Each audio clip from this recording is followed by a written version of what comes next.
Cleveland, Boston, and New York. And listen to this. So we had Gilbert Arenas on First Take on Friday. He said the biggest threat to the Celtics is Milwaukee. Listen for yourself. Do you have anybody beating Boston? I think the Bucks, if Bucks can match up with them. Milwaukee Bucks. Mm-hmm. So you think the Milwaukee Bucks are a greater threat to Boston than Cleveland? Yeah, they have a Giannis. He's the only one that can capitalize on those bad shooting nights that Boston will have. And usually it's about, if there's 7 games, they're going to have at least 3 horrible nights. They're going to have 2 great ones and then an average one. And I think if they try that against, if that's a matchup, I think the Bucks can upset them. All right. Gilbert Arenas with the hot take there has the Bucks flying under the radar. Let me ask you this, Big Perk. Hey, how we feeling? Perk, you got me? There he is. Are we sleeping, Perk, are we sleeping on Giannis and the Bucks?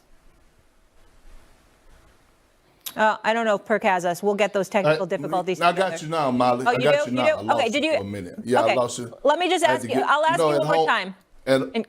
Go ahead. Yeah. Are we sleeping on Giannis and the Bucks? Because Gilbert Arenas thinks they're the biggest threat to the Boston Celtics. Oh, look, they're not the biggest threat to the Boston Celtics. The Cleveland Cavaliers are the biggest threat. Now, I will say this. The Boston Celtics are going to win the NBA championship. There's no team out there that can compete or, have the personnel or experience to beat them in a 7-game series. Let's get that out the way right now. Now, we are sleeping on the Milwaukee Bucks, though, right? Like, when we talk about the top dogs in the Eastern Conference, the only teams I've been hearing of late is the Celtics, rightfully so, the Cavs, and the New York Knicks.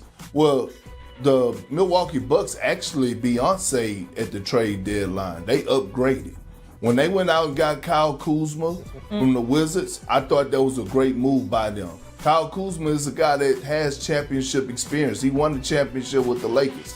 He can be that third option to Dame and Giannis. They also went out and got Kevin Porter Jr. from the Clippers to bring in another guy that could come in off the bench, not only to create for himself, but also create for others. I love what I've been seeing from Brook Lopez of late. And think about this. They've been winning games lately without Bobby Portis.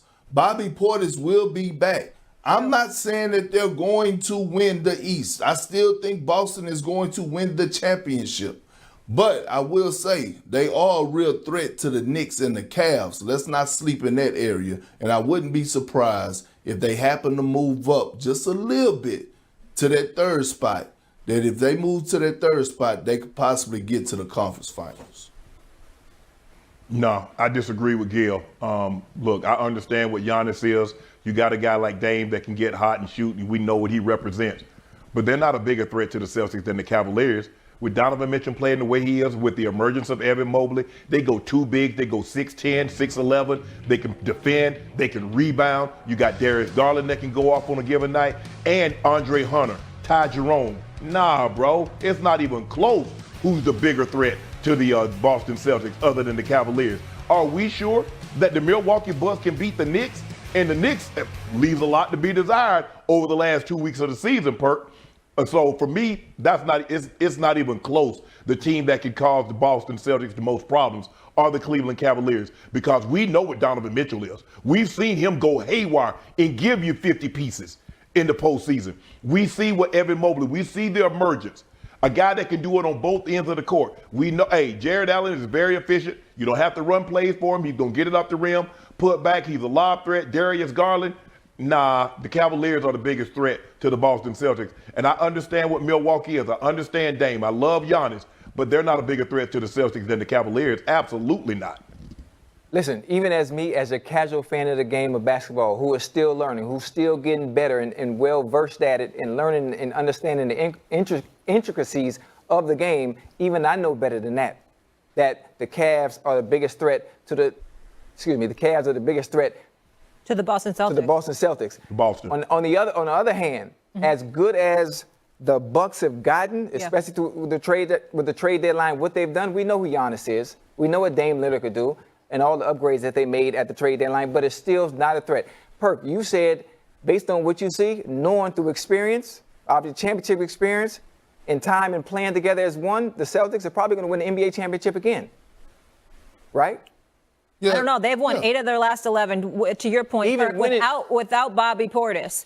I mean, and we know what he's good for too. So even winning your 8 of last 11, winning your 8 of last 11 games, Perk, they still not playing the Boston Celtics. They're not. Look, Chad, listen to me. The Boston Celtics are winning the championship this year. If they're healthy, they're going to win the championship. Let me correct myself. The Milwaukee Bucks stay in that stay or get that fourth or fifth seed.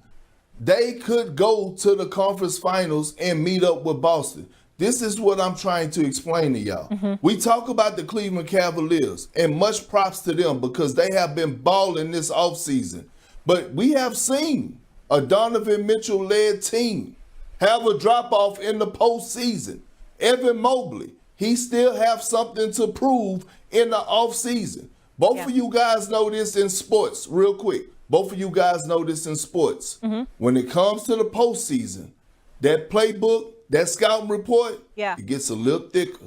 That shoot-around in practices gets a little longer. I need to see what Darius Garland and Evan Mobley does in that situation. All right. We got to go, guys. I got major breaking news after this break that thing that the Hornets should entertain like this summer? Is this like, or that, would that just, what can you get for a guy like LaMelo Ball? Like, what's his value?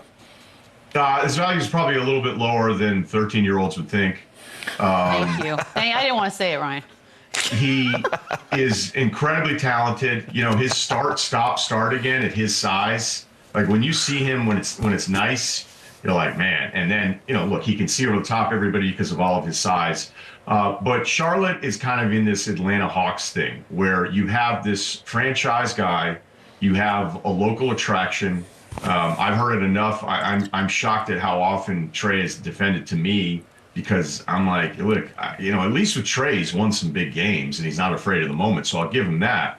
But I look at some of the LaMelo numbers, like he's at 41% overall this season, and he takes the most shots per game in the NBA. If you look at his field goal attempts per 36 minutes, I looked this up, so I don't know if it's changed a little bit, but a couple weeks ago I looked it up.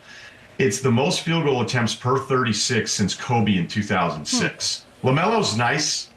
That should not be something that happens, okay? So they're in this, I don't want to say that they're stuck because this ownership group is different. I think they're smart. I think they get it. Again, I don't know that the market for him would be as desirable as maybe the numbers would tell you and the popularity, but this team is stuck. If this is what they're going to run out there every season where it's like, hey, man, just go for it. He's been through a bunch of coaches. You can see at different times. Every coach that he's had has had moments of like frustration with his approach. So like when it's rolling, it's fun. The shot making, again, the passing, it's not somebody who's without talent because that would be so unfair of me to say. But his approach to the game holds your franchise back. And I don't know how long it's going to take for him to mature and evolve and get to that point where it's like, you need to find a way to play this game a little bit differently because this doesn't work. Yeah, it's like a fun video game, but then is it a champion? But also, like, is he the 1A franchise piece for the Hornets moving forward too? Like for the Hornets of Charlotte? Yeah. Ryan, question. Right now, your hottest take in the NBA is what? Well, I wasn't prepared for this. I know, it's tough. And you can't say Ryan Gosling. Well, thank you. Well, now that's off the board. Well, what about Ray Fine and Chelsea Handler possibly being a couple? Think about that while you come up with a basketball one. I will think about that all day. I saw an interview with her the other day, and I was like, do I need to ask better questions? Well, they call her daddy one? Yeah, I was kind of like, maybe I'm not doing a great job interviewing people. The French guy that walked by, the English guy that walked by? We gotta change our ways, dude. I got Ty Jerome Thursday. I'd be like, so, let me see here. Ask Ty Jerome his favorite Chandler Parsons story on Thursday, will you? I will. I had terrifying. Right here. So, look, this is good.